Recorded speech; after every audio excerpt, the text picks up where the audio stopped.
Bonjour à tous, ravi de vous retrouver sur Public Sénat. Faut-il inscrire les enjeux climatiques et environnementaux dans la Constitution?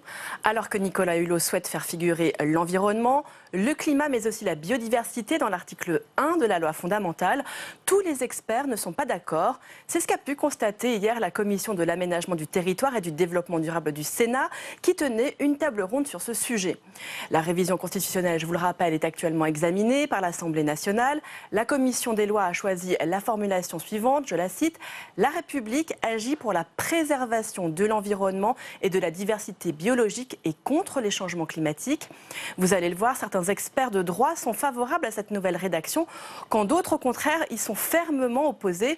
Pas besoin de modifier la Constitution pour mener une politique de l'environnement plus forte, plus audacieuse. C'est ce que pense le constitutionnaliste Didier Mauss. Prétendre le contraire est une fausse nouvelle, une fake news, pour employer une expression très à la mode. Retour donc à cette table ronde qui se tenait hier au Sénat. Pourquoi ajouter des dispositions sur l'environnement dans la Constitution en 2018 ? Alors je dirais que, à mon sens, c'est d'abord pour des raisons scientifiques. En effet, il y a 16 ans, la commission Coppens, quand elle a commencé ses travaux en 2002, le changement climatique n'était pas à l'ordre du jour comme aujourd'hui. On assiste en effet aujourd'hui à une sorte d'accélération de la crise climatique mondiale, si l'on se réfère au rapport du GIEC et au record de chaleur en 2014, et à une accélération de la perte de biodiversité, comme l'indiquent les rapports alarmants de l'IUCN, d'après lesquels, entre autres, 30% des oiseaux ont disparu depuis 15 ans. Et puis aussi pour des raisons économiques et sociétales.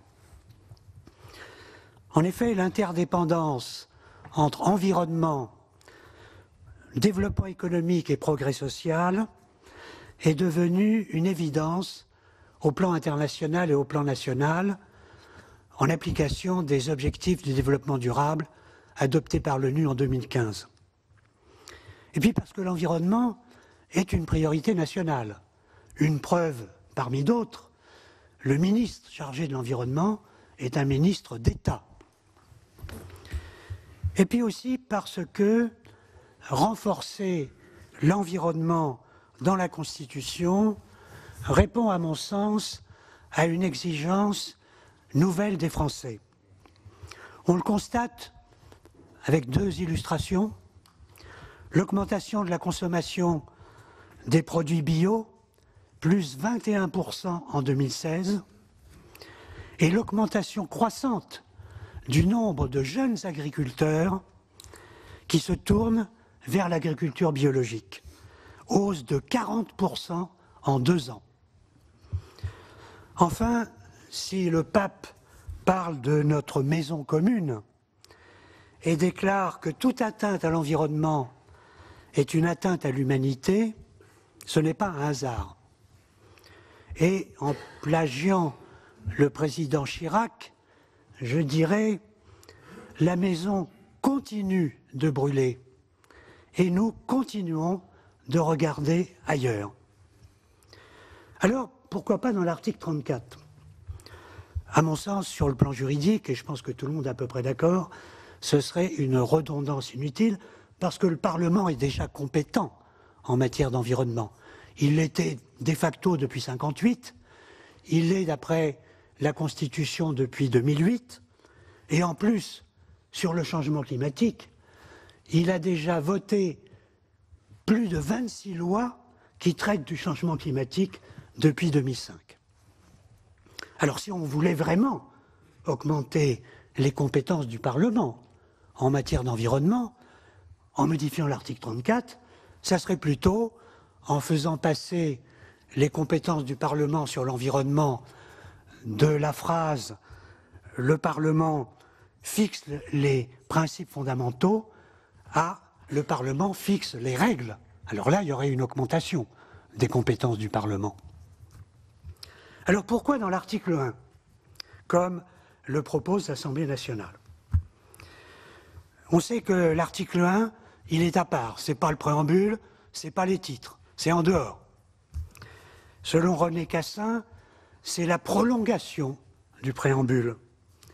Et d'après le Conseil constitutionnel, dans l'article 1, on peut trouver à la fois des règles et des principes et des droits et des libertés. L'article 1, en effet, énonce les droits fondamentaux pour tous au nom de la France et de la République. Et reprendre dans l'article 1 des questions qui seraient déjà dans le préambule, ce n'est pas une innovation, c'est ce qui existe déjà. En effet, l'égalité, la non-discrimination, les croyances et la religion sont 4 fois dans le préambule et on les retrouve dans l'article 1. Donc on peut très bien retrouver l'environnement dans le préambule et dans l'article 1. Enfin, dernière question, quoi ajouter à l'article 1 ? Selon l'article 10 de la Charte de l'environnement, la France doit servir de modèle en matière d'environnement. Je cite, la Charte inspire l'action européenne et internationale de la France. Or, introduire les changements climatiques dans l'article 1, c'est servir de modèle. En effet, jusqu'alors, il n'y a que 10 constitutions au monde qui ont le changement climatique dans leur constitution. Et c'est tous des pays du Sud. Et donc, après l'accord de Paris de 2015, la France pourrait montrer la voie et prolonger le modèle.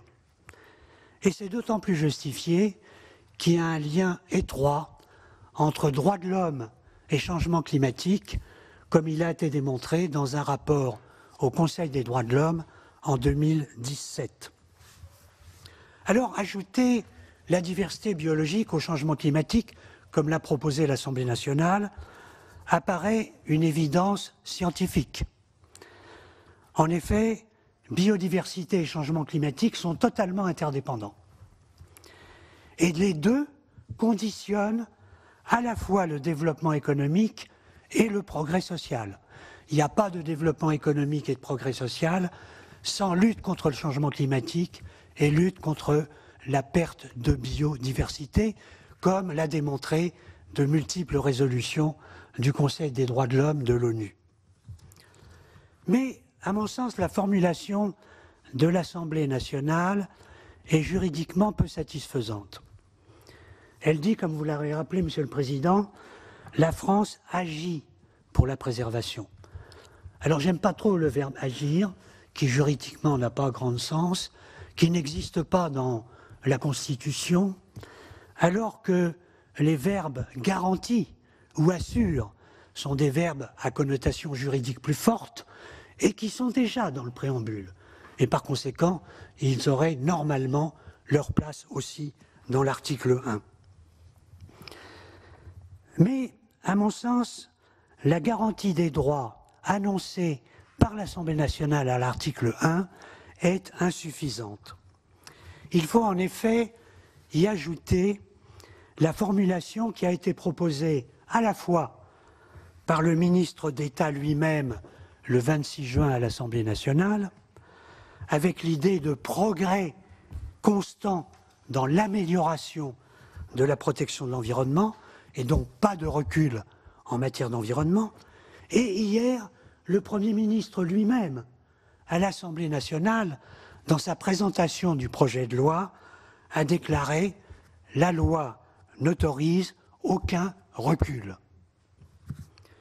En effet, il faut tirer juridiquement les conséquences à la fois du droit de l'homme à l'environnement qui sont dans l'article 1 de la Charte, mais aussi tirer les conséquences des exigences des traités européens qui déclarent qu'il faut atteindre un niveau élevé de protection de l'environnement dans 5 articles des traités européens. Je termine. Dont l'article 37 de la Charte des droits fondamentaux, ce qui démontre que l'obligation d'un niveau élevé de protection de l'environnement est un droit fondamental puisque c'est dans la Charte des droits fondamentaux. En conclusion, je voudrais me référer au rapport de Simone Veil, qui a fait à la demande du président Sarkozy un rapport sur les préambules de la Constitution en 2008. Et elle constate que dans le préambule et à propos du préambule, il ne peut pas y avoir de recul des droits fondamentaux. Et je cite Simone Veil, « Le constituant intervient toujours dans le sens du progrès, en vue d'établir un nouveau standard forcément plus élevé que le précédent. » Alors, écoutons la sagesse de Simone Veil dans la Constitution et évitons un recul de l'environnement pour les générations présentes et futures. Merci, Monsieur le Président. Merci beaucoup, Monsieur le Professeur. Je donne tout de suite la parole à Monsieur Didier Mausse. Merci, Monsieur le Président. Mesdames, Messieurs les sénateurs, bon, en quelques instants, donc, je prends la suite de Michel Prieur, qui a d'ailleurs ouvert beaucoup de pistes. Alors, pour gagner du temps, je voudrais simplement répondre en quelques mots à 3 questions. Première question, la Constitution telle qu'elle est aujourd'hui a-t-elle été un obstacle à la mise en œuvre d'une politique audacieuse de l'environnement et de la lutte contre le réchauffement climatique ou la biodiversité? La réponse est non. Et Michel Prieur vient de rappeler que 26 lois sur le changement climatique ont été adoptées. Elles ont été adoptées sans difficulté constitutionnelle. Il n'y a donc pas d'exigence constitutionnelle à modifier l'actuelle Constitution pour mener une politique de l'environnement, y compris la biodiversité et tout ce qui va avec, beaucoup plus forte, plus audacieuse, plus conforme à nos engagements internationaux que celle que nous menons aujourd'hui. Quand on regarde les justifications des révisions de la Constitution, il y en a un certain nombre qui sont justifiées par des obstacles constitutionnels dus à la jurisprudence du Conseil constitutionnel. Ça a été le cas, par exemple, sur la parité entre hommes et femmes. Dans le cas qui nous intéresse ce matin, je n'ai pas relevé d'obstacles constitutionnels qui empêcheraient le Parlement aujourd'hui, à l'initiative du gouvernement ou à sa propre initiative, d'être plus audacieux en matière de protection de d'environnement, je prends le mot avec toutes ses composantes. Donc à cette première question, moi je suis vraiment tenté de répondre non. La Constitution contient la charte de l'environnement, elle est ce qu'elle est. Elle a 13 ans d'existence. Bon, on verra tout à l'heure s'il convient de la compléter ou de la modifier. Mais en tout cas, dire qu'il faudrait introduire l'environnement dans la Constitution aujourd'hui est une fausse nouvelle, au sens du projet de loi ou de la proposition de loi qui est en discussion. C'est, pour prendre un vocabulaire américain, une fake news. Véritablement, l'environnement et tout ce qui va avec, ça fait déjà partie de notre Constitution. Donc, première question, ma réponse personnelle est non. J'ajoute là-dessus que Michel Prieur a commencé son propos en évoquant les raisons scientifiques. Ça, je suis totalement d'accord avec lui sur le fait qu'il y ait une évolution du contexte scientifique. Ceci étant, je rappellerai une jurisprudence du Conseil constitutionnel que certains connaissent bien. C'est en se fondant sur l'article 11 de la Déclaration de 1789 que l'on garantit la liberté de communication à la télévision. Bon, il est évident qu'en 1789, il n'y avait pas de télévision, personne n'y pensait, et donc se dire qu'il faut qu'à chaque étape d'un progrès scientifique, on rajoute une petite phrase, me paraît contraire à la stabilité juridique.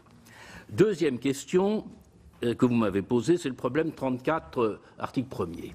Alors là, la réponse rejoint assez facilement ce qu'a dit Michel Prieur.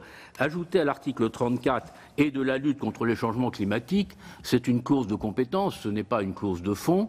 Ça n'ajoute honnêtement pas grand-chose, car comme cela a été rappelé, depuis toujours, le Parlement est compétent en matière de loi environnementale, quel que soit leur contenu. Bon, et en 2005, on a rajouté un petit alinéa sur l'environnement, mais même sans cet alinéa, on aurait une compétence du Parlement. Quant à l'argument principes fondamentaux et règles qui a été évoqué à l'instant. Chacun sait, quand on regarde ce qui a été fait en 1958, qu'on a mis principes fondamentaux pour ne pas répéter règles 3 fois et que la jurisprudence du Conseil constitutionnel a quasiment assimilé les deux, à tel point que dans les principes fondamentaux, vous avez quand même la propriété, les droits réels, les obligations civiles et commerciales, le droit du travail, le droit syndical et de la sécurité sociale. Donc, je veux dire, il n'y a pas là un obstacle à ce que le Parlement fasse des lois détaillées, approfondies et ambitieuses en matière d'environnement. Donc, supprimer la proposition du président de la République de l'introduire à l'article 34 paraît effectivement assez raisonnable. Par conséquent, faudrait-il l'introduire à l'article 1er? Avec la rédaction que vous avez rappelée, Monsieur le Président, la France agit par la préservation de l'environnement, pour la préservation de l'environnement et de la diversité biologique et contre les changements climatiques. Alors, on a plein d'arguments. Il faut quand même rappeler que l'article 1er que nous avons aujourd'hui dans la Constitution n'est pas l'article 1er d'origine. Il a été modifié, car l'article 1er d'origine faisait référence au lien entre la France et les pays de l'ex-communauté africaine et malgache. Donc dire qu'il y a un passé de l'article 1er, c'est vrai, mais ce n'est pas celui que l'on rappelle tous les jours. L'article 1er d'aujourd'hui fixe des principes. Il ne fixe pas, sauf dans la modification de 2008, un objectif politique. Et il faut se poser la question de savoir si c'est le rôle de l'article 1er de fixer une ligne politique et non pas simplement des grandes valeurs. Que l'on introduise à l'article 1er, comme le propose la Commission des lois de l'Assemblée nationale, l'interdiction de la discrimination fondée sur le sexe, parfait, ça rentre totalement dans la rédaction traditionnelle de l'article 1er. Faut-il en faire un article plus dynamique? La question est ouverte. Quant à savoir quelle rédaction il faudrait adopter, alors là on a encore un petit peu de temps, je suis assez d'accord sur le fait que le mot « agit » n'a pas un contenu juridique très fort, mais comme c'est une phrase programmatique et non pas une phrase rédigée pour être du droit positif, il va falloir que les députés d'abord et surtout les sénateurs ensuite arrivent à trouver, le cas échéant, une formulation plus positive. Bon, mais vous avez compris qu'il ne me paraît pas indispensable de modifier l'article 1er pour avoir cette politique environnementale que nous souhaitons tous et à laquelle j'adhère le premier pour de multiples raisons anciennes et d'aujourd'hui. Alors reste une troisième question. Est-ce qu'il faut modifier la charte de l'environnement? Et là, je suis un peu plus nuancé que dans les deux réponses précédentes, qui, vous l'avez compris, sont un peu brutales, mais je dis peut-être. Bon, pourquoi pas? Bon. Est-ce que l'on peut modifier la charte de l'environnement? Il n'y a aucune objection juridique pure à le faire. Bon, la seule objection que l'on connaît, c'est sur un texte ancien. On avait proposé en 1989 à François Mitterrand de modifier la déclaration de 1789, et notamment de rajouter un article sur l'environnement. Et il a répondu, paraît-il, on ne modifie pas un monument historique, ce qui est évidemment une formule qui clôt le débat. Mais est-ce que la charte de 2005 est un monument historique? Ça n'a pas atteint encore le siècle nécessaire pour qu'il y ait un monument historique, et je ne vois donc pas d'objection de principe à ce que l'on modifie cette charte, si l'on estime qu'il faut que les principes et objectifs constitutionnels soient plus précis. Et là, simplement, avant d'en terminer, je crois qu'il y a deux choses que l'on pourrait faire sans grand dommage. C'est au 5e considérant de la charte, qui parle déjà de la diversité biologique, on pourrait rajouter quelque chose sur le réchauffement climatique et les évolutions qui ont eu lieu depuis 2015. Et en ce qui concerne l'article 10, qui dit « La présente charte inspire l'action européenne et internationale de la France », il est extrêmement facile de le compléter en y insérant ce qui est proposé pour l'article 1er sur les objectifs de la politique de la France en matière d'environnement et de biodiversité. Donc là, pourquoi pas? Ça maintiendrait l'unité. Il faut quand même faire attention à ce qu'on ne dise pas un jour qu'il y a une contradiction entre la charte de 2005 et des règles qui auraient été introduites dans le corps de la Constitution ultérieurement. Il y a un texte constitutionnel sur l'environnement, pourquoi ne pas simplement le compléter? Voilà, Monsieur le Président, à grands traits, ce que je voulais simplement vous dire, et je le dis très franchement, je n'ai pas été convaincu par ce que j'ai lu de temps en temps dans de bons journaux, par même des éminents amis qui siègent autour de cette table, mais j'espère que dans quelques instants, mon opinion aura peut-être changé. La France a eu peut-être prise en compte tardive de la question environnementale, mais je crois qu'il y a eu, c'est le 10 juillet 1976 qu'on a reconnu de façon législative la reconnaissance de l'environnement. Mais finalement, avec l'intégration de la charte de l'environnement qui a été adoptée par le congrès du 28 février 2005, on est devenu du mauvais élève, un peu premier de la classe finalement, par rapport à d'autres pays. Moi, ce que je voulais dire, c'est que on est bien sûr tous d'accord pour essayer de faire des efforts importants pour la protection de l'environnement, la biodiversité, le changement climatique. Vous savez, quand on vit à la campagne, quand on vit au milieu de la nature, on essaie de préserver au mieux notre environnement. Moi, je suis assez surpris d'entendre dire que, par exemple, 30% des oiseaux ont disparu en France. Moi, j'avoue que peut-être qu'on est dans un Eldorado dans mon secteur, mais je vois toujours autant d'oiseaux. Il y en a toujours autant qui détruisent les récoltes. S'il vous plaît. Moi, j'avoue que je suis un peu surpris.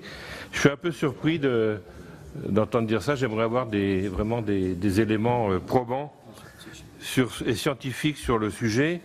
Moi, ce que je veux dire, la protection de l'environnement, elle est vécue un peu comme une punition pour un certain nombre d'entre nous, et notamment les agriculteurs. Elle est vécue comme une punition. Parce que je crois que l'environnement, c'est indissociable aussi de l'économie. On ne peut pas parler d'environnement si on ne parle pas d'économie. Et moi, je veux bien que, on parle beaucoup du bio. Encore faut-il qu'il y ait une traçabilité, parce qu'entre le bio que nous faisons en France, où il y a une vraie traçabilité, et le bio qui est fait dans certains pays d'Europe ou d'ailleurs, on voit bien que la traçabilité n'est pas forcément la même. Pourtant, les agriculteurs ont fait vraiment des efforts considérables en matière de protection de l'environnement et de maintien de la biodiversité. Moi, la question que je me pose et que je vous pose, finalement, c'est de se dire pourquoi cette mise dans la Constitution, uniquement en France, ne devrait pas se faire finalement dans toute l'Europe. Parce que si vous voulez qu'on soit au même niveau dans tous les pays, dans l'Europe des 27, je pense que, moi je suis d'accord pour que ça s'applique à toute l'Europe de la même façon. Parce que sinon on aura encore de la distorsion de compétitivité entre nos différents pays. Et pourquoi l'agriculture française serait punie davantage que les autres pays européens? C'est encore la question que vont se poser les agriculteurs. Moi, je vous le dis très, très sincèrement. Il faut que les choses se fassent au niveau de l'Europe et qu'on ne fasse pas encore de la surtransposition franco-française, ce qui serait encore une fois pénalisante pour l'économie de notre pays. Merci, Madame Préville. Merci, Monsieur le Président. Donc, merci d'abord pour vos exposés très éclairants. Donc, je suis d'accord avec la plupart d'entre vous. Il s'agit d'une priorité absolue. Ce que nous sommes en train de vivre est complètement inédit. Jamais, effectivement, le risque n'a été aussi important de voir disparaître la vie, tout simplement, sur Terre. Peut-être pas toute la vie, mais en tout cas, celle des êtres humains. C'est un fait et il nous faut le regarder en face. Les politiques jusqu'à présent, on ne peut que le constater, n'ont pas suffisamment préservé l'environnement et il nous faut aller beaucoup plus loin. Or, cette préservation de l'environnement se heurte finalement, certains l'ont dit, à ce que nous avons aussi dans notre Constitution, c'est-à-dire la liberté d'entreprendre qui est quelque part presque sanctuarisée. Pour ma part, moi j'aurais bien vu que dans l'article 1, on parle des objectifs de développement durable, des ODD, et qu'on le rédige de la façon suivante. L'État favorise la satisfaction des ODD. Alors je ne sais pas ce que vous en pensez, voilà. Bien, vous aurez une réponse sur votre suggestion d'amendement tout à l'heure. J'ai donné la parole à Monsieur Dantec. Oui, merci Monsieur le Président. Je crois qu'on reste fondamentalement dans un débat politique sur finalement la perception qu'on a les uns les autres de la gravité du risque climatique et de perte de biodiversité, c'est très clair. Et effectivement, ce débat-là va se focaliser sur article 1 ou pas article 1. Ceux qui considèrent qu'effectivement nos sociétés ne survivront pas aux crises climatiques et de perte de biodiversité vont se mobiliser pour que ce soit dans l'article 1, et ceux qui pensent qu'on peut réussir à passer, certes en raclant le fond, mais que ça peut encore passer, diront non à l'article 1. C'est exactement comme ça que le débat va, à mon avis, se focaliser. Moi, ma question, elle est d'abord, effectivement, dans l'article 1, par rapport à ce que disait le professeur Mauss, il y a quand même des verbes d'action sur l'égalité homme-femme. Ce sont des verbes d'action qui sont dans l'article 1. Donc, il n'y a pas de difficulté à mettre des verbes d'action, y compris pour la partie climat et biodiversité, puisque c'est déjà le cas pour l'égalité homme-femme. Simplement, moi, ma question, je ne serai pas très long, c'est de savoir ce que ça peut entraîner, si on le met dans l'article 1, en termes de droit, de contestation de lois, demain, non pas de lois de protection de l'environnement, qui sont toujours un peu faibles et d'une efficience qu'on peut regretter, mais en termes de lois qui, par exemple, pourraient augmenter les émissions de CO2, et est-ce que ce type de loi pourrait, du coup, être contesté devant le Conseil constitutionnel en disant c'est contraire à la Constitution, puisque ça va entraîner une augmentation des émissions de gaz à effet de serre nationales. Merci M. Dantec. M. Huré. Monsieur le Président, merci pour la qualité de ces interventions et des apports que vous nous avez faits, messieurs.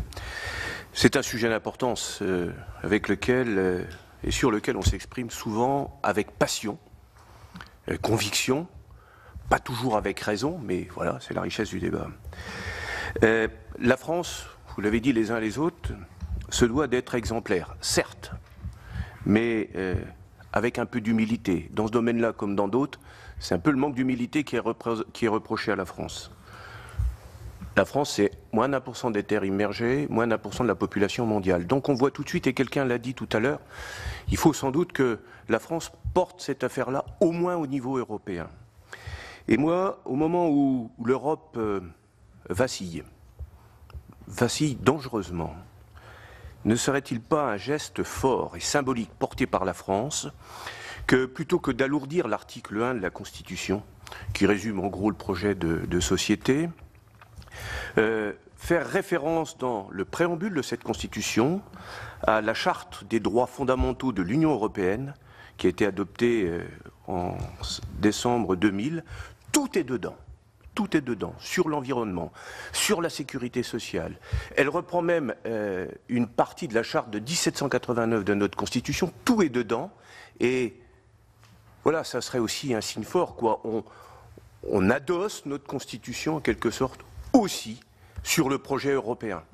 On va, dans cette charte des droits fondamentaux adoptée par l'Union européenne, il est question de race, il est question...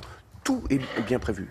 Et voilà, je me dis, à un moment où on risque de s'affronter par passion sur cet aspect de l'environnement, un moyen de sortir par le haut, et puis peut-être aussi d'être un détonateur par rapport au projet européen. Merci beaucoup. Monsieur Berry-Debat. Oui, je voulais remercier pour la qualité du débat et les propositions qui nous sont faites. Effectivement, nous avons une majorité qui se dégage au niveau des intervenants pour dire qu'il faut modifier, je dirais, notre Constitution à travers l'article 1er ou éventuellement... enfin, je crois que majoritairement, c'est plutôt l'article 1er. Donc, moi, j'étais venu pour écouter, en étant conscient des problématiques environnementales liées par le dérèglement climatique et la baisse de biodiversité. Ça, j'en suis convaincu. On peut le constater partout, quelles que soient les régions où on habite. dont je suis convaincu par ça. Alors, ma question, c'est de voir, ce serait de nous faire l'un et l'autre, les trois personnes qui sont pour la modification de l'article 1er ou du préambule, de nous dire comment vous feriez votre proposition par rapport à ça, même si un certain nombre de choses ont été dites. Est-ce que c'est effectivement dans l'article 1er, comme ça a été proposé, remplacer ce qui a été proposé au niveau de l'Assemblée nationale par des mots plus forts? Bon, ça a été dit. Voilà, moi j'aimerais avoir vos propositions de spécialistes là-dessus pour nous éclairer un peu plus. Merci beaucoup. Madame de Cidrac. Merci Monsieur le Président, merci messieurs d'être là avec nous ce matin et puis merci pour vos désaccords. Je vous dis ça tout simplement parce que ça me permettra en tout cas personnellement à réfléchir et à me pencher peut-être avec un peu plus de nuance sur ces sujets qui sont très importants. D'ailleurs, je crois que c'est Monsieur Bourg qui disait que en fait ça atteint la vie sur la terre, hein, qui sont des mots très lourds et très graves de sens, presque anxiogènes, je dirais. Mais bon, donc très simplement, ce qu'on peut quand même dire, c'est que nous, tous les acteurs, quels qu'ils soient, les populations également, sont d'accord pour dire qu'aujourd'hui, le climat subit des changements et ce qui nous intéresse, c'est de connaître quelles sont ces modifications en fait, hein, les modifications du climat, de l'environnement, l'impact que cela a pour nous. Toutefois, on constate que dès lors que l'on commence à introduire la notion économique et la notion des enjeux économiques du climat et de l'environnement, là, les propos deviennent beaucoup plus nuancés, les démarches deviennent plus nuancées, au-delà des frontières. Hein, de nos collègues a dit effectivement, nous peut-être qu'en France on sera parfaitement exemplaires, mais dès lors que nos voisins ne le seront pas, ou je le dis au conditionnel ou pas, hein, je ne me permettrai pas de juger nos voisins, quel impact cela pourrait-il avoir pour nous tous, puisque par définition l'humain est le même qu'on soit au nord, au sud, à l'est ou à l'ouest de la planète. Donc moi je me posais aussi une question tout simplement très terre à terre. Moi je suis sénatrice d'une zone urbaine dans les Yvelines et aujourd'hui par exemple, très concrètement au Sénat nous examinons une loi qui est la loi Elan, qui va impacter durablement et fortement nos territoires à travers un secteur qui est, on le sait bien, très impactant pour l'environnement, qui est le bâtiment. Lorsqu'on a un projet de loi qui nous est proposé par le gouvernement et dont l'un des premiers chapitres pose la question de savoir comment construire plus, mieux, certes, c'est un peu rassurant de dire qu'il y a quand même le terme mieux. Et puis surtout, comment construire moins cher. On voit bien que l'impact économique est fondamental, y compris dans un sujet aussi fort et aussi impactant pour nos territoires. Donc moi, j'entends tout ce que vous dites. Je n'ai pas de position précise. Je ne suis pas juriste. Donc je vais suivre avec beaucoup d'attention, bien évidemment, ce débat qui va arriver chez nous à la rentrée. Mais moi, ma question est, au-delà des symboles, au-delà de la théorie que l'on peut partager jusqu'à un certain point, où est la cohérence en fait dans ces démarches-là? Donc moi je veux bien qu'on améliore, qu'on modifie, qu'on introduise dans la Constitution, mais dès lors que, je vais utiliser un terme à la mode, cela ne ruisselle pas sur un certain nombre de lois, de propositions ou de projets, à un moment donné j'ai envie de dire tout ça pourquoi? Donc excusez-moi, mais ma question est peut-être un petit peu provocante, mais j'aimerais avoir votre retour sur ce, de mon point de vue, manque de cohérence parfois dans les démarches publiques. Merci, Monsieur Houllegatte. Merci Monsieur le Président. Donc, merci aux intervenants pour l'animation de ces travaux pratiques de droit constitutionnel. Modifier la Constitution, et il faut le faire. Néanmoins, donc c'est modifier, vous l'avez dit à plusieurs reprises, Monsieur Aguilar, c'est modifier un système juridique. Et ma question rejoint celle de Ronan Dantec, c'est-à-dire que la réforme constitutionnelle de juillet 2008 donc, a introduit le principe de questions prioritaires de constitutionnalité. Donc, est-ce que cette modification ou l'introduction de la notion environnementale dans l'article 1er de la Constitution va avoir un impact sur les lois qui ont déjà été promulguées? Est-ce que cet impact a été mesuré? Merci beaucoup, Monsieur Fouché. Merci, Monsieur le Président. En avant-propos, simplement, Monsieur Pointreau dit que les oiseaux disparaissent pas, mais moi j'en vois beaucoup disparaître. Lui, la différence qu'il a avec nous, c'est comme c'est qu'un très gros producteur de Sancerre, donc les oiseaux sont attirés par les vignes, etc. C'est pour ça qu'il en voit beaucoup. Bon, simplement, ce que je voulais dire, c'est que Ce que je voulais dire, c'est que moi, je suis très favorable effectivement à cette inscription, que c'est aussi effectivement symbolique, c'est vrai. On le fait déjà, mais c'est encore mieux en inscrivant. On le fait déjà, mais quand même, je veux dire, dans ce pays, on met de plus en plus de climatisation partout, dans tous les immeubles, dans toutes les voitures. Il y a de plus en plus de voitures, de plus en plus d'avions, etc. Je veux dire, on peut dire tout ce qu'on veut. On fait des choses, mais on fait des choses contraires aussi, qu'on continue à faire. Tout est climatisé maintenant partout. Donc ma question, elle est toute simple. C'est bien que la France le fasse, mais est-ce que vous pouvez me dire, les uns ou les autres, vous avez été très brillants, c'est vrai, combien de pays le feront, ou combien de pays sont disposés à faire la même démarche, si vous avez une idée sur ce point. Merci, Monsieur le Président. J'ai été très bref une fois. J'allais le dire. Merci, Monsieur Fouché. Monsieur Chaise. Oui, Monsieur le Président, je vais être aussi très bref. En fait, dans le cadre de la loi Elan, dont Martin de Cidrac a évoqué à l'instant le débat prochain, il y a un volet numérique. Ce volet numérique a fait l'objet de réflexions pour qu'il y ait une intégration dans la Constitution d'un volet numérique. Les travaux qui ont été engagés par les parlementaires sur ce sujet ont conclu à ce qu'une charte puisse venir en annexe de la Constitution pour donc faire en sorte que ce sujet soit pris en considération de façon forte. Mon inquiétude ou ma question, c'est de dire, est-ce que finalement, en transformant aujourd'hui la charte sur l'environnement et en l'intégrant dans l'article 1 de la Constitution, on ne prend pas le risque pour demain, ou peut-être pour aujourd'hui d'ailleurs, de faire en sorte que d'autres sujets, comme le numérique, puissent intégrer l'article 1 de la Constitution.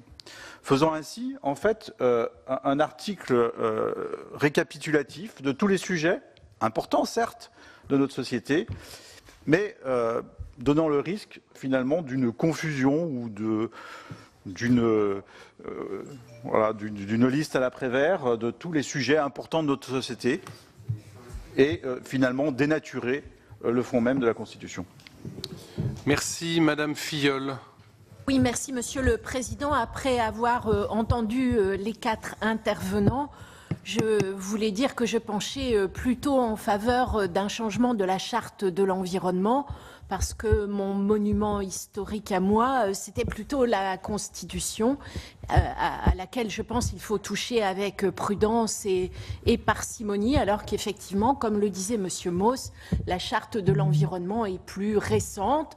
Elle est à la fois j'allais dire aussi spécialisée, et donc le lieu où on peut montrer l'aggravation de la situation en matière de dégradation environnementale. Mais ma question n'allait pas exactement à ce sujet, elle allait à une interrogation par rapport à un concept que vous n'avez pas évoqué, c'est celui de la finitude des ressources et l'obligation de respect de leurs limites. C'est un concept qui est défendu par un certain nombre d'associations internationales et qui, pour moi, présente, en tout cas de là où je suis très modestement, l'avantage d'être plus contraignant par rapport aux modifications que l'on évoque, qui sont quand même d'ordre symbolique. Je sais que Nicolas Hulot, à un moment donné, avait envisagé la possibilité de l'intégrer dans la loi et dans la Constitution. Il semble l'avoir abandonné. Je ne sais pas si vous pouvez me donner des informations à ce propos. Merci. Madame Tocqueville. Merci, Monsieur le Président. Merci aux intervenants et à la réflexion qu'ils suscitent chez nous. Effectivement, lorsque Monsieur Aguilar parle de survie de l'humanité, de crise inconnue, c'est pas seulement une crise exceptionnelle, puisque de toute façon c'est une crise qu'on ne connaît pas. Je pense que le débat n'est pas seulement un débat que l'on doit avoir, même si on doit l'avoir, au niveau de nos territoires en proximité. Je pense que c'est un débat philosophique que l'on doit avoir. On dépasse le cadre juridique c'est celui qui nous intéresse et j'y reviendrai tout à l'heure. Mais je pense qu'au-delà de ça, c'est l'avenir de l'humanité et le devenir de celle-ci. Je pense que jusqu'à nos jours, la relation, les liens qui unissaient l'humanité et la terre nourricière étaient des liens équilibrés, la terre ayant permis au genre humain de pouvoir se développer, de pouvoir progresser. Et effectivement, nous n'avons pas hérité de cette terre pour aujourd'hui inverser le mouvement et la détruire. Donc je crois que au-delà de nos intérêts personnels, au-delà des questions économiques qui se posent vraiment, et elles se posent, je pense que nous devons placer le débat à un niveau plus élevé. En tout cas, c'est ce que je pense et c'est la raison pour laquelle je suis pour l'inscription dans l'article 1. Je voudrais vous poser une question concernant justement le Conseil constitutionnel.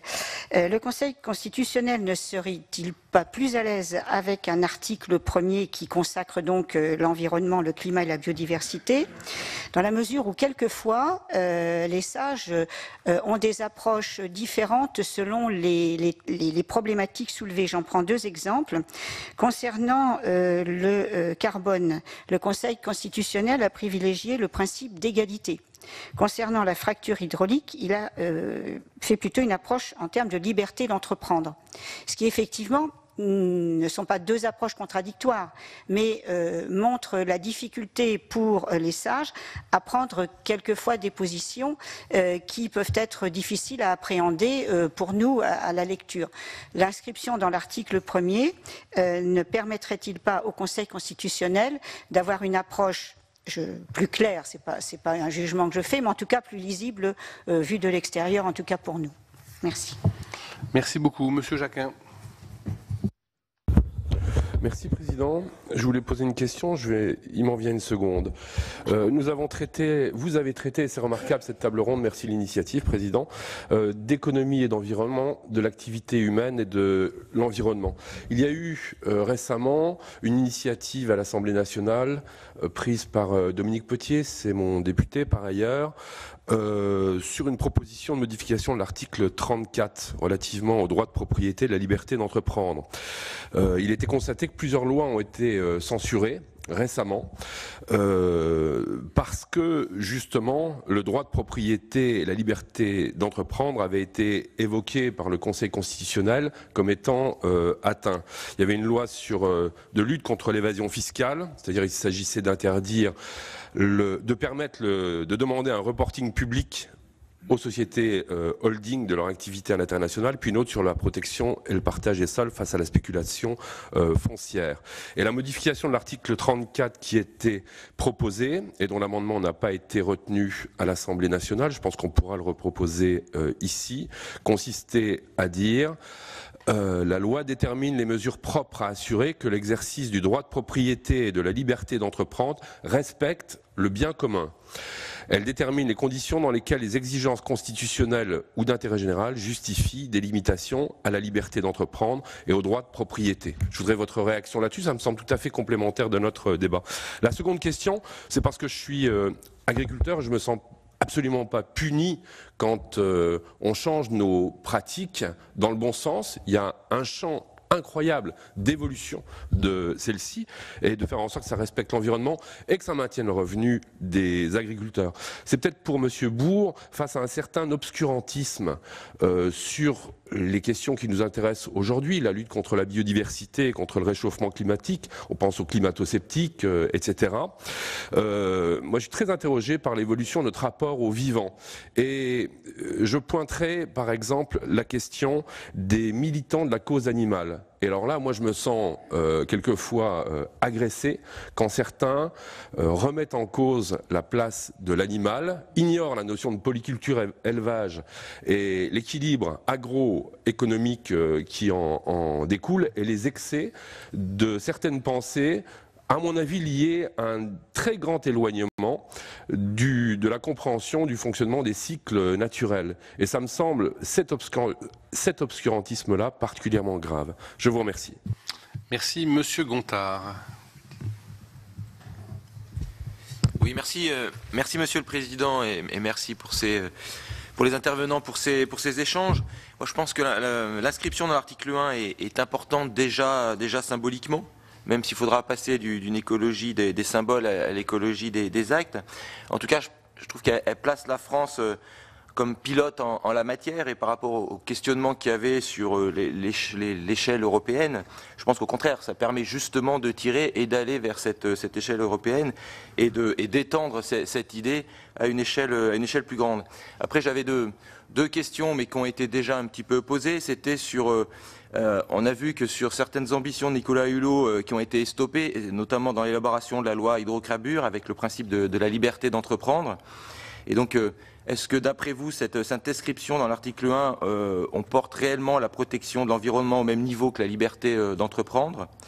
Et puis, est-ce que des projets qui vont réellement à l'encontre de l'environnement, je pense par exemple à un projet actuel sur la montagne d'or en Guyane, qui est un exemple, est-ce qu'un projet de ce type pourra plus facilement être du coup attaquable devant une justice administrative?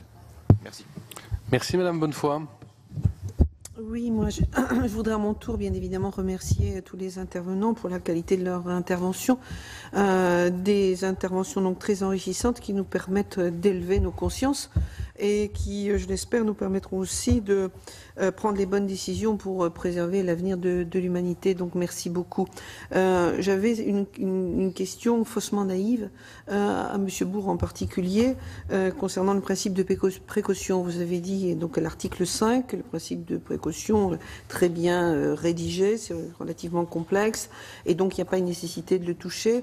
Et vous avez dit, et j'ai été sensible, qu'il fallait plutôt mieux l'utiliser. Donc l'utiliser davantage, ce qui n'était pas le cas aujourd'hui. Et donc ma question faussement naïve est pourquoi ce principe de précaution, qui est pourtant essentiel, n'est-il pas suffisamment utilisé? Merci beaucoup. Madame Bory. Oui, Monsieur le Président, merci pour cette table ronde qui est vraiment passionnante. Je pense que personne dans cette Assemblée renie le fait de vouloir préserver la planète pour les générations futures. Mais je pense que les moyens pour atteindre ces vœux sont controversés, notamment dans la définition du bilan environnemental et des moyens, notamment technologiques, utilisés. Je donnerai un exemple. Si nous souhaitons prioriser et empêcher l'augmentation de température en évitant tout dégagement de CO2, dès lors des énergies comme le nucléaire apportent une réponse. Et pourtant, c'est une énergie qui est hautement controversée. D'un autre côté, si nous souhaitons absolument prioriser la préservation des ressources, l'utilisation des terres rares telle que nous l'apercevons dans l'utilisation de technologies, peut-être comme par exemple le photovoltaïque, où la problématique du recyclage de ces matériaux va poser problème. Donc j'en viens justement à l'audace que M. Moss évoquait tout à l'heure. Je pense que la technologie, depuis la prise en compte de ces problématiques, n'a jamais été aussi audacieuse. Et je voudrais rebondir sur ce que vous disiez, M. Moss, sur le fait qu'il n'y a aujourd'hui pas d'obstacle dans la Constitution pour être plus audacieux. Et la question que je me pose, c'est que toutes ces technologies qui sont actuellement développées et qui tâtonnent quelque part, est-ce que si nous intégrons une rédaction supplémentaire dans la Constitution, et même en réévoquant le principe de précaution de l'article 5, finalement, est-ce que nous n'allons pas créer davantage d'obstacles pour pouvoir développer ces technologies et avancer dans la préservation de notre planète? Merci, Monsieur Vaspart. Oui, merci Monsieur le Président. Là aussi, je suis un peu comme Martha tout à l'heure. Je suis très content qu'autour de cette table ronde, il y ait des avis différents. Ça nous permet effectivement de réfléchir plus profondément. L'aspect juridique est essentiel puisque c'est la réforme de la Constitution qui est la loi des lois. Et lorsqu'il y a une modification, il y a forcément interprétation de cette modification. Et si M. Aguila certains, ou le président en particulier, vous a interrogé sur le principe de précaution.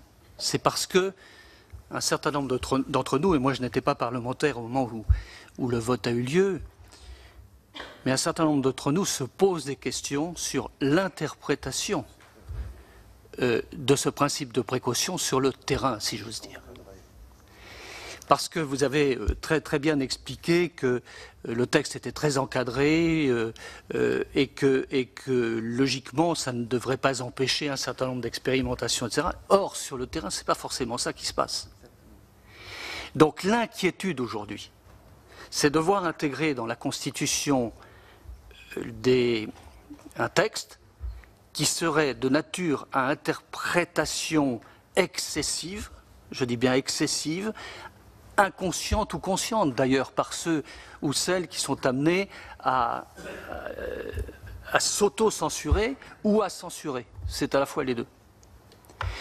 Et c'est ça l'inquiétude, si vous voulez, que nous avons aujourd'hui. C'est la raison pour laquelle, après le débat que nous avons eu, très enrichissant que nous avons eu aujourd'hui, j'ai un peu le sentiment que je rejoins le professeur Mauss sur la nécessité de modifier simplement la charte.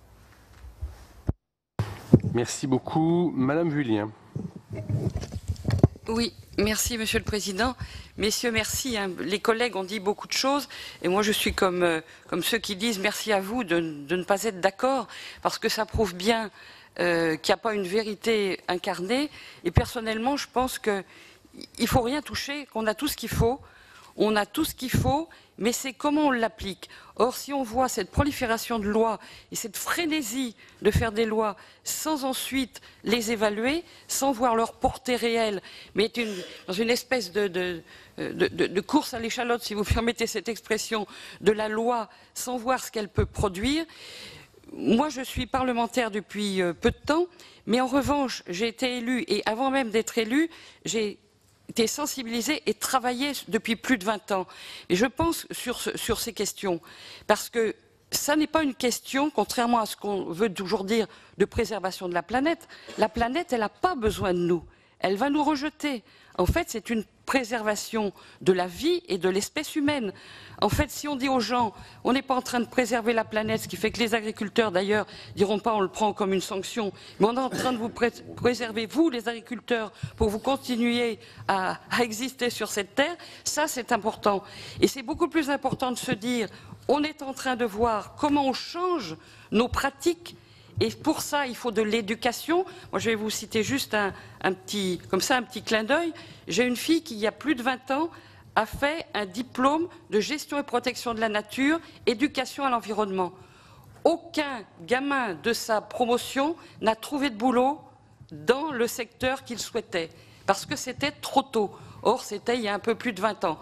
Ceci dit, elle est assistante sociale, donc je suis très fière d'elle parce qu'elle préserve l'être humain et justement sur les piliers du développement durable, il ne faut pas perdre de vue que les piliers que le développement durable, ça n'est pas que l'environnement, c'est aussi le développement économique, c'est cet ensemble. Et je pense que quelque part, on perd de vue, et c'est quand un collègue disait ceux qui s'excitent sur protection de ci, protection de ça, etc., en fait, c'est le trépied du développement durable qu'il faut travailler. Et moi, je pense qu'il n'y a rien à toucher, il y a simplement à faire appliquer. Voilà, mais je voulais vous remercier, parce que ces débats, on peut les avoir sur les bilans carbone, sur tout un tas de choses. C'est nos pratiques qu'il faut changer, ce n'est pas la Constitution. Merci, Monsieur Rovet. Merci, Monsieur le Président. Merci de toutes ces informations. Et c'est vrai, comme le disait un collègue tout à l'heure, que le fait qu'il y ait des avis différents des personnes qui sont venues intervenir, et on peut les remercier devant nous, peut nous interpeller nous-mêmes dans ce que nous aurons à faire. Alors, Monsieur le Président, c'est clair que nous vivons une période de réchauffement climatique. Probablement que l'activité humaine n'y est pas étrangère et nous devons l'analyser et remédier aux causes chaque fois que c'est possible. Mais je me souviens d'une émission de télévision d'il y a peu de temps, 1 an ou 2, où l'on aurait, peut-être à cause de certaines fontes des neiges, retrouvé un bateau et retrouvé des corps humains qui étaient dans la glace, Et mon analyse de bon sens, c'est que si on a retrouvé un bateau qui était dans la glace et des corps humains, c'est que le bateau, il a pu monter là-haut. Et que quelque part, il y a sûrement des cycles au niveau du climat, sans pouvoir les déterminer. Est-ce que ça n'entre pas aussi dans notre démarche, non pas de constitution, bien entendu, mais enfin dans l'analyse que l'on peut faire des évolutions que nous vivons? Merci, Monsieur Chevrelier.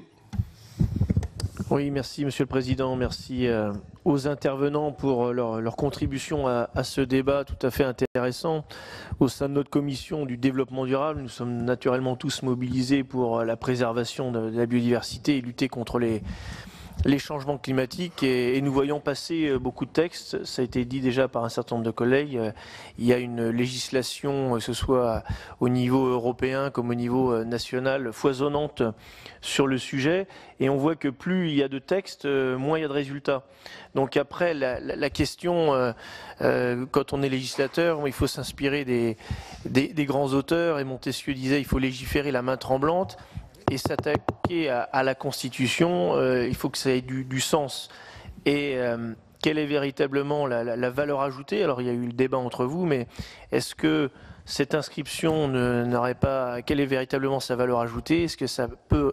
Il y a un risque que ce soit plutôt contre-productif dans la mise en application sur le terrain. Vous êtes d'éminents juristes, il y a cette surproduction législative aujourd'hui dans le domaine environnemental, et d'une façon générale aussi. Alors comme vous êtes là, j'aimerais avoir votre avis sur foisonnement de textes et résultats sur le terrain. Merci. Merci. Et dernier orateur inscrit, Monsieur Bignon. Je suis heureux d'avoir été un de ceux qui a voté la réforme de 2005 dans cette salle. Et je ne regrette pas. Je dis ça de façon liminaire. Je n'ai pas mis mon micro, si. Si, mais vous ne parlez pas dedans. Je crois que le micro est allumé. Le problème, c'est que vous ne parlez pas dedans. Mais sans ça, tout va bien. Alors, je répète, je suis heureux d'avoir voté la réforme de 2005 et participé à l'adoption de la charte. Voilà. Je m'adresse plus particulièrement au professeur Bourg, car lisant le dictionnaire de la pensée environnementale qu'il a écrit, quelques articles seulement, monsieur le professeur, je vous rassure, j'ai lu dans celui qui concerne le développement durable que vous dites très formellement, conçu d'abord dans le domaine de la conciliation entre l'environnement et le développement sur l'impulsion de l'ONU. Ce concept est devenu, cette idée, ce projet est devenu un concept de fond que l'on pourrait comparer à d'autres comme la justice et la démocratie. Or, la justice et la démocratie, on les trouve actuellement, en tout cas pour la démocratie, comme un élément constitutif à l'article 1 de la République française. Et ça me paraît quelque chose d'extrêmement fort. Sans démocratie, la République française n'existe pas, et c'est un principe auquel nous sommes extrêmement attachés.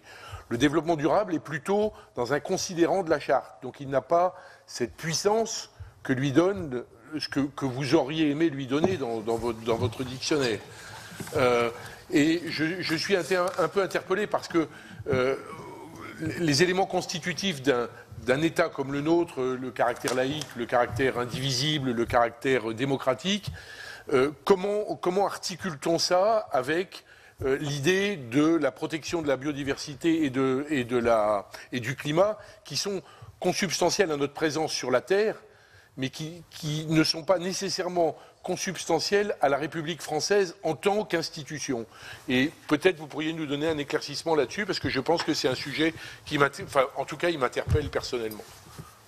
Merci beaucoup, mes chers collègues, de ces interventions et de ces questions. Je vais donner la parole tout de suite aux différentes sommités juridiques qui m'entourent. Je crois, messieurs, que la diversité des questions montre d'abord l'intérêt bien légitime de mes collègues sur ce sujet, leur questionnement, et montre également qu'il y a autant de différences d'appréciation et de sentiments que vous avez vous-même pu en exprimer. Et je crois que, je ne veux pas citer un collègue plus qu'un autre, mais je crois que finalement c'est M. Vaspart qui a bien exprimé le fait que derrière tout ça, il y a un peu la crainte des conséquences de ce qu'on pourrait inscrire dans la Constitution.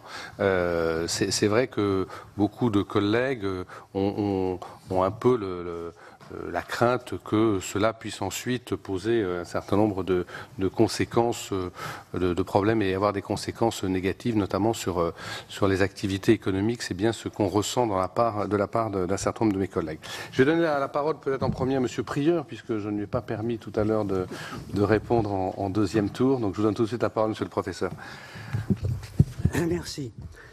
Alors, le débat environnement-économie n'est plus d'actualité depuis le développement durable et le concept justement de conciliation entre développement économique, progrès social et protection de l'environnement. Et donc je crois que poser le débat dans ces termes est un peu faire marche arrière en l'espèce au niveau des concepts et de l'évolution des idées. Il a été largement démontré par d'autres que moi que la protection de l'environnement contribuait au développement économique, au progrès social et au respect des droits de l'homme. Et que par conséquent, il n'y avait pas contradiction, mais au contraire, que l'environnement était un moteur du progrès économique et du progrès social. Et le Grenelle de l'environnement, auquel j'ai eu l'honneur de participer, en était la démonstration, et tirait les conséquences d'ailleurs de la charte de l'environnement. Et le dialogue entre les collectivités, l'État, les entreprises et les ONG d'environnement qui a eu lieu au Grenelle de l'environnement n'a plus mis sur la table le problème de l'éventuelle contradiction entre environnement et développement économique. Donc pour moi, c'est un problème dépassé. J'avais rencontré un ancien ministre de l'Environnement du Brésil, M. Lustenberger, qui, avant d'être ministre de l'Environnement au Brésil, travaillait dans une multinationale très polluante. Et il avait introduit tout un tas de processus de dépollution des activités de son entreprise.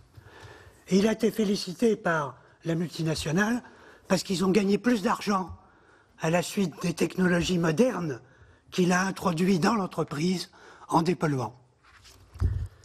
Alors je voudrais revenir à des questions plus juridiques. Je vous demanderai aux uns et aux autres d'être comme relativement brefs parce qu'il y a beaucoup de questions et le temps passe.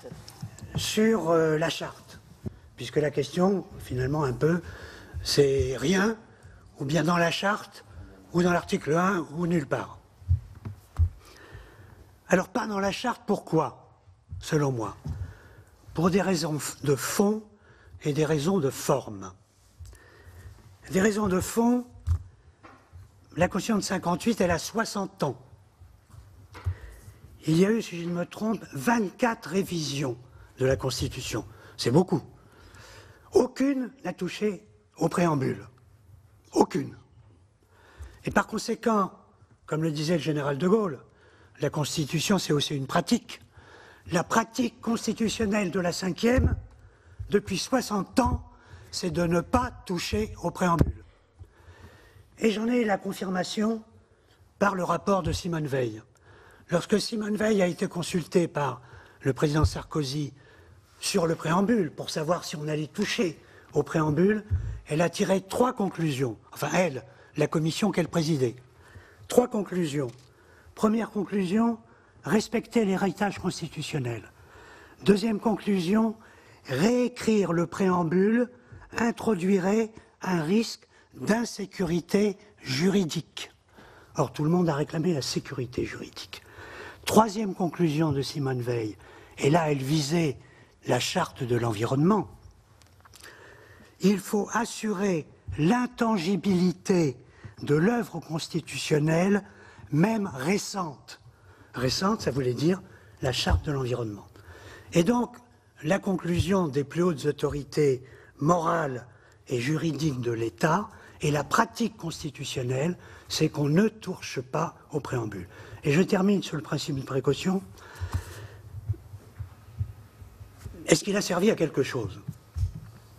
Alors, tu as dit non, finalement, pas à grand-chose, sinon d'un drapeau rouge. Un drapeau rouge. Mais les effets juridiques dont on a tant eu peur au moment du vote de la Charte en 2005, quels sont les effets juridiques pour le Conseil constitutionnel du principe de précaution?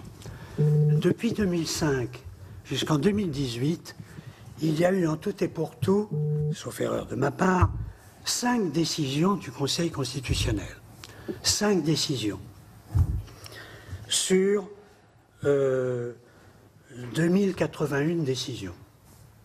5 décisions dont 3 ont déclaré que c'était inopérant, donc c'était applicable parce que ça concernait des mesures pérennes et non des mesures provisoires, alors que l'article 5 de la précaution vise les mesures provisoires. Et dans les 2 décisions de fond, le Conseil constitutionnel n'a pas annulé la loi sous prétexte qu'elle violait le principe de précaution. Autrement dit, aucune loi n'a été annulée par le Conseil constitutionnel pour violation du principe de précaution. Et donc, il n'est pas appliqué. Merci, Monsieur Aguilar. Alors, pardon, merci beaucoup. Il y a beaucoup de questions, mais il ne faut pas que je sois trop long à répondre à tous les questions. Répondre à toutes les questions, mais en étant bref. Mais on va essayer. Alors, et pardonnez-moi d'être sans doute trop rapide sur le fait, il faut que ça s'applique dans toute l'Europe. Oui, et en fait c'est le cas, c'est-à-dire que il y a déjà tous ces principes, comme je l'ai dit, dans les traités européens. Combien de pays dans le monde sont prêts à faire ça? En fait, une immense majorité de pays avancent peu à peu dans ce domaine. Vous savez peut-être que je suis un projet de pacte mondial pour l'environnement qui consiste en gros à reprendre les grands principes et un peu développer notre charte pour l'environnement dans un traité international. En mai dernier, l'Assemblée générale de l'ONU vient de voter une résolution qui ouvre les négociations sur ce pacte mondial pour l'environnement. Elle a été adoptée par 144 États pour, 5 États seulement étaient contre, dont les États-Unis, la Russie, la Syrie, la Turquie et les Philippines. Bon. Donc oui, le monde est en train d'aller dans cette direction. Sur l'idée d'inscrire la charte, de faire une référence dans la Constitution à la charte des droits fondamentaux de l'Union européenne, c'est tentant, c'est séduisant, mais je crois que c'est dangereux. Pour une raison technique, juridique. On mélangerait 2 catégories de normes, la Constitution et un traité, puisque la charte est inscrite dans les traités, et ça pose plein de difficultés d'articulation, de savoir qui est l'interprète de ces 2 textes, et surtout, à la fin, qui est le juge compétent. Parce qu'au jour d'aujourd'hui, c'est le juge constitutionnel qui regarde la conformité des lois à la Constitution, mais c'est le juge ordinaire, notamment le Conseil d'État, qui regarde la conformité des lois aux traités internationaux. Donc ça serait dangereux, je suis plutôt défavorable pour ma part à ça. Inscrire les ODD, les objectifs du développement durable, la difficulté c'est que c'est une notion qui n'est pas juridique, c'est un outil de programmation économique, politique qui a été adopté par les Nations Unies, donc c'est du droit souple, le mettre dans la Constitution c'est un peu gênant et de toute façon on a déjà la notion de développement durable dans l'article 6 de la charte. Sur l'impact sur la QPC. Alors, au passage, il y a une difficulté dans la QPC, dans la rédaction de l'article 61-1, qui ne réserve à la QPC, on peut faire des QPC que pour les droits et libertés. C'est tout, droits et libertés.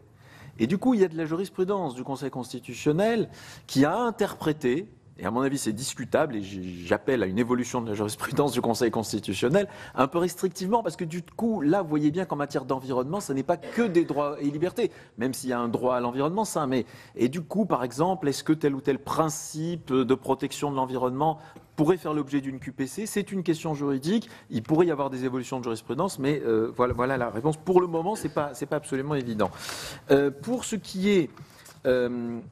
Je le dis aussi parce que c'est vraiment, pour le constituant, c'est important d'avoir ça en tête. Il y a quand même une question de légistique derrière. C'est vrai, je suis tout à fait d'accord avec ce qui a été dit. L'article 1er commence un peu à ressembler à une liste à la Prévert.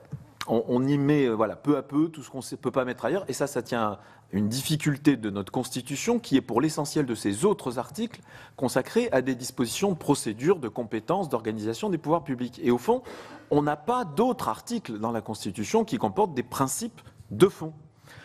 Bon, tant pis, c'est pas très grave, on peut faire de l'article 1er le réceptacle, peu à peu, de toutes ces dispositions, ces principes de fond. Il y aurait peut-être une autre solution, mais je ne la propose pas parce que ça me paraît trop compliqué, mais qui serait de créer un autre article, un article 1-2, enfin qui serait l'article destiné, on réserverait l'article 1er à vraiment les caractéristiques de l'identité de la République, laïque, et puis un autre article qui, lui, peu à peu, d'année en année, pourrait recevoir les autres dispositions. Je termine pratiquement. Il y avait une question sur notre proposition à nous. Ce que nous, on aurait proposé les uns ou les autres. Moi, j'avoue que pour aller vite, la formulation que j'avais vue proposée par Nicolas Hulot me paraissait très bonne. Hein. Elle me paraissait très bonne parce que ça consistait d'abord à avoir une formule englobante. La République assure, effectivement, assure et pas agit, assure un niveau de protection de l'environnement élevé. Ça, c'est une formule englobante. Et on peut ajouter, il y a le débat qu'on n'a pas eu mais qui devrait avoir lieu, l'idée du principe de non-régression, en disant et en constante progression. Niveau de protection élevé et en constante progression, non-régression, c'est à peu près la même chose, à peu de choses près. Et ensuite on ajoute notamment, parce que ce ne sont que des illustrations, notamment en ce qui concerne la biodiversité et la lutte contre le changement climatique, ça ne sont que des illustrations. C'est pour ça que la rédaction actuelle adoptée par l'Assemblée nationale me paraît un peu gênante, parce qu'elle dit quelque part qu'on protège l'environnement et la biodiversité, comme si c'était deux choses différentes. Donc c'est plutôt notamment, je crois, du point de vue de la rédaction. Et alors, je me permets d'ajouter quelque chose. J'ai vu aussi une proposition et on peut y réfléchir parce qu'en fait, elle pourrait avoir du sens. Je sais que ça peut paraître très ambitieux, qui consisterait à ajouter un adjectif à l'identité de notre République. Notre République, nous dit l'article 1er, est indivisible, laïque, démocratique et sociale. Moi, je vous invite simplement à mûrir l'idée. Au début, on peut être un peu surpris d'ajouter l'adjectif, par exemple, et écologique, enfin, ou trouver un autre adjectif si celui-là ne va pas, mais faire une référence dans l'identité même de notre République, qui est sociale, par exemple, c'est aussi un adjectif très large. Pourquoi ne pas ajouter écologique? Pour montrer que dans l'ADN même de notre République, on a le souci de protéger quoi? La res publica, le bien commun. On a parlé de bien commun, ça me paraît pas complètement absurde. La question, en tout cas, mérite d'être posée et ça pourrait avoir du sens. Ça pourrait avoir du sens parce que pour répondre, et je finis avec ça, à une autre question, oui, c'est utile, oui, ce sont des actes. On parle d'actes juridiques. Ce n'est pas juste un geste, ce n'est pas juste un symbole, ce sont des actes. On pose un acte juridique. Ce sont des outils qui auront ensuite des répercussions, des outils juridiques pour des requérants, pour des justiciables. Ça inspirera le législateur, ça inspirera le juge. Et donc, oui, je crois que cette révision pourra tout à fait être utile et permettre d'inscrire la protection de l'environnement au fronton de notre Constitution. Merci beaucoup, Monsieur Mauss. Merci, Monsieur le Président. Alors, simplement, un mot d'abord pour corriger légèrement ce que disait Michel Prieur. C'est vrai que Simone Veil proposait de ne pas modifier le préambule. Il a quand même été modifié une fois en 2005 pour faire référence à la Charte de l'environnement, puisqu'on a aligné la déclaration de 1789, le préambule de 46, et désormais on dit ainsi qu'aux droits et devoirs définis dans la Charte de l'environnement de 2004. Donc il n'y a pas d'impossibilité de principe à modifier le préambule s'il y en avait besoin. En cas de modification de la Charte, il faudrait évidemment rajouter qu'elle a été transformée. Ah oui, non, mais bon. Alors ça c'est la première chose. Deuxième chose, certains d'entre vous ont, à juste titre, ont dit l'avenir de l'humanité est en jeu. Comme je suis grand-père, ça m'intéresse. Bon. Mais est-ce que l'on est capable de faire un lien entre l'avenir de l'humanité et la Constitution?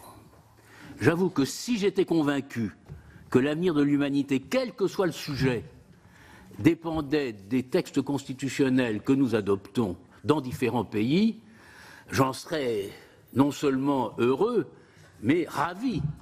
Malheureusement, ce n'est pas vraiment le constat que je fais depuis longtemps, et même sur un plan géopolitique, il y a des pays qui ont d'excellentes constitutions, et ça ne les empêche pas d'avoir de mauvaises politiques. Bon, voilà. Donc, oui, il faut protéger l'avenir de l'humanité. Est-ce que la Constitution est le meilleur instrument pour le faire? J'ai tendance à penser que l'action politique est plus utile dans ce cas-là que le changement constitutionnel. Bon, et puis 2 observations pour finir, parce qu'on ne peut pas répondre à tout. Il est évident que si on change les normes constitutionnelles, que ce soit dans l'article 1er ou dans la Charte, cela aura des conséquences sur la jurisprudence du Conseil constitutionnel. J'allais dire, le juge constitutionnel, bon, nous le connaissons un petit peu, il prend le texte qui s'applique le jour où il rend sa décision ou le jour où les faits dont il a à connaître sont couverts. Et quelqu'un évoquait les QPC, il y a des lois antérieures à la Charte qui ont été déclarées pour partie contraires à la Constitution à travers la QPC parce qu'elles ne répondaient plus à certaines obligations de la Charte, notamment celles sur l'information et la participation. Donc là, je crois que la question est simple. C'est d'ailleurs, ça a été évoqué, et nous sommes tous d'accord, dès qu'il y a un texte, il y a matière à interprétation. Bon, et dire que plus les textes sont précis, moins il y a de risques d'interprétation, c'est pas vrai. Ça, alors là, notre expérience aux uns et aux autres est quotidienne. Plus le texte, en réalité, est large, plus il est facile de l'interpréter et plus il est facile de le faire évoluer. Mais si le texte est trop précis, eh bien, il y a un moment où on n'arrivera plus à le faire évoluer et il faudra le changer. Le bon texte qui évolue, je dirais, c'est l'exemple de la Convention européenne des droits de l'homme. Je dirais, la jurisprudence de la Cour européenne des droits de l'homme, qu'on l'aime ou qu'on l'aime pas, bon, est entièrement fondée sur des interprétations extraordinairement larges d'articles de principes dont les rédactions nous paraissent des énoncés lapidaires. Bon. Et donc, de ce point de vue-là, il y a une œuvre constructive. Alors, dernière chose, j'ai été très heureux d'entendre ce que vient de dire Yann Aguilar, et je serais peut-être d'accord avec lui. Parce que moi, ça ne me choquerait pas, je le dis franchement, que l'on dise la France est une république indivisible, laïque, démocratique, sociale et écologique. Je crois que ça serait, en termes de valeur, quelque chose d'extrêmement fort. Ça règle le problème de savoir où on met l'écologie après. Il n'y a plus besoin de compléter par une phrase difficile à rédiger. Hein, nous sommes d'accord là-dessus. Il y a dans l'ADN de la République la laïcité, la démocratie, l'indivisibilité, le social et l'écologie. Et quitte, pour donner un peu plus de poids à cette affirmation qui serait le 5e terme de l'identité nationale, à ce que l'on complète la charte, mais là vous n'auriez plus de difficultés ni les uns ni les autres, mais je me demande si ce n'est pas une proposition qui aurait à la fois la dimension symbolique et juridique que nous recherchons tous et la simplicité légistique à laquelle certains d'entre nous sont attachés. Est-ce que dans l'esprit de M. Aguilar, le fait de rajouter écologique, de ce fait, ne nécessiterait plus qu'on modifie aussi l'article 1er ? Il faut préciser quand même. D'accord, donc c'est là où vous êtes plus tout à fait d'accord. Voilà, non, mais je voulais cette précision pour savoir. Je cherche les voies de sortie, comme le sujet est compliqué. Monsieur Bourg. Merci, Monsieur le Président. Je voudrais surtout répondre à un certain nombre de points un peu plus techniques et pas juridiques qui ont été soulevés avec des interpellations directes. Je voudrais reterminer justement sur quand même la question de la liberté d'entreprendre. Ça me paraît quelque chose de décisif. Alors tout d'abord sur les populations d'oiseaux, etc.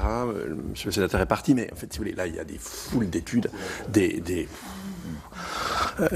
études en masse. Encore récemment, vous savez qu'il y a l'IPBES qui s'est constitué, c'est l'équivalent pour la biodiversité du GIEC, qui a sorti 5 grands rapports en divisant la Terre en 5 zones.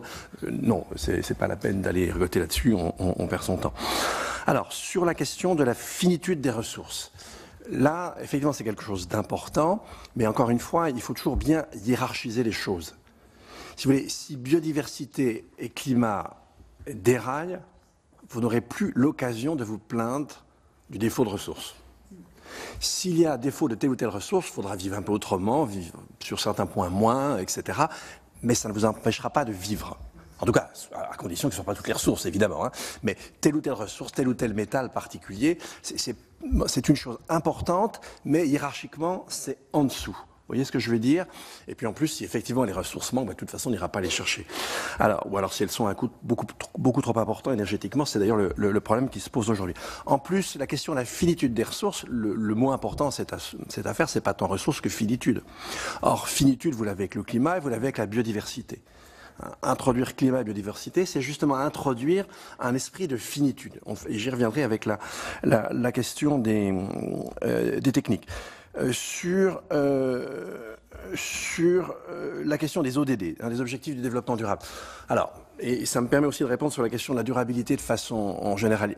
Sur les 17 objectifs, il y en a 7 qui concernent l'environnement. Aucune étude n'a été faite sur la compatibilité des 17 objectifs.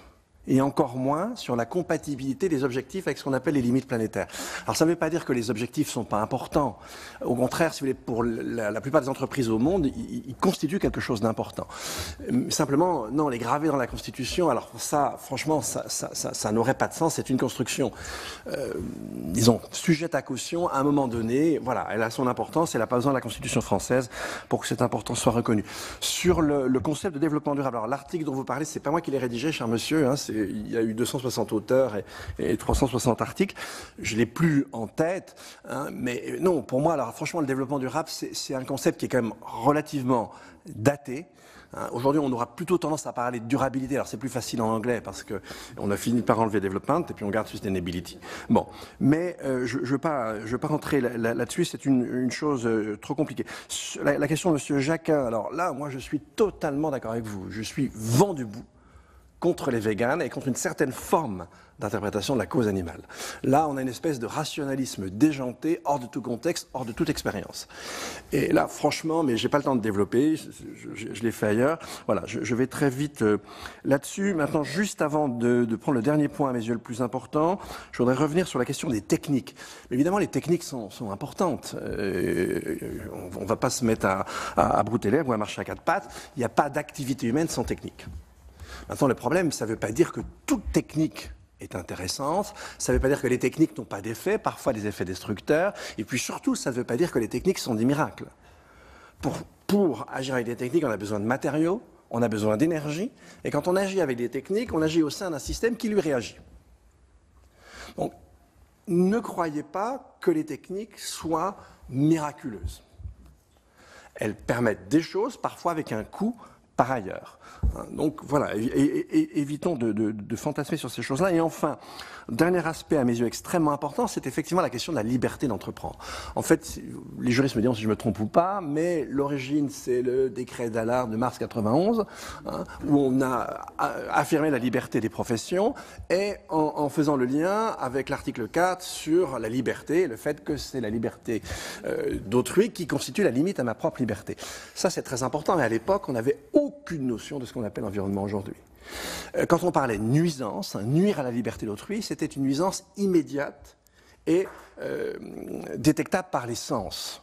Aujourd'hui, vous avez des nuisances à distance, dans l'espace, dans le temps. Elles ne sont absolument pas prises en compte par ce principe. Or, c'est précisément gênant parce que c'est la liberté d'entreprendre qui occasionne ces nuisances à distance, dans l'espace et dans le temps. Alors, encore une fois, loin de moi l'idée d'aller, si vous voulez, de dire on n'a pas besoin de liberté d'entreprendre, c'est idiot. Et notre confort, on le doit à ça. Simplement, la situation est différente aujourd'hui.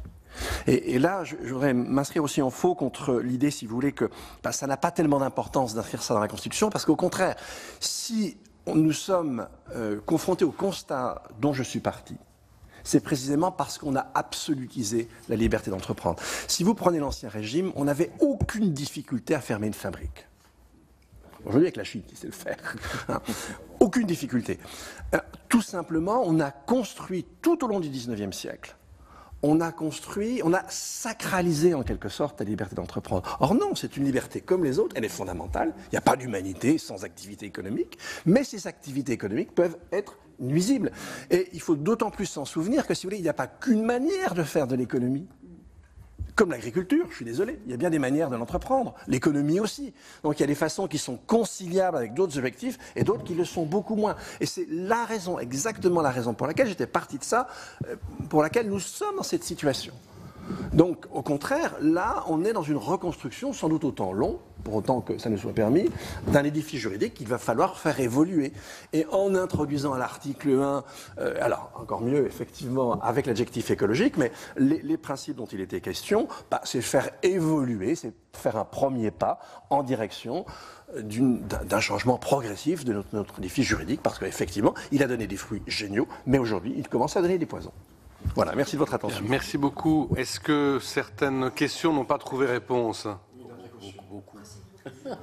Oui, c'est vous qui avez posé la question sur le... Si, je crois que c'était dit, le problème du principe de précaution, Michel l'a redit tout à l'heure, c'est plutôt l'inverse de ce qu'on dit, c'est-à-dire c'est le fait qu'on l'applique. Et la raison pour laquelle on ne l'applique pas, c'est celle que je viens de dire. C'est tout simplement la contradiction entre ces libertés. Alors, est-ce qu'il y a des questions auxquelles vous voudriez absolument une réponse? Monsieur Chaise, sur le numérique? Pourquoi on parlerait plus d'environnement que de numérique? Il y a un risque.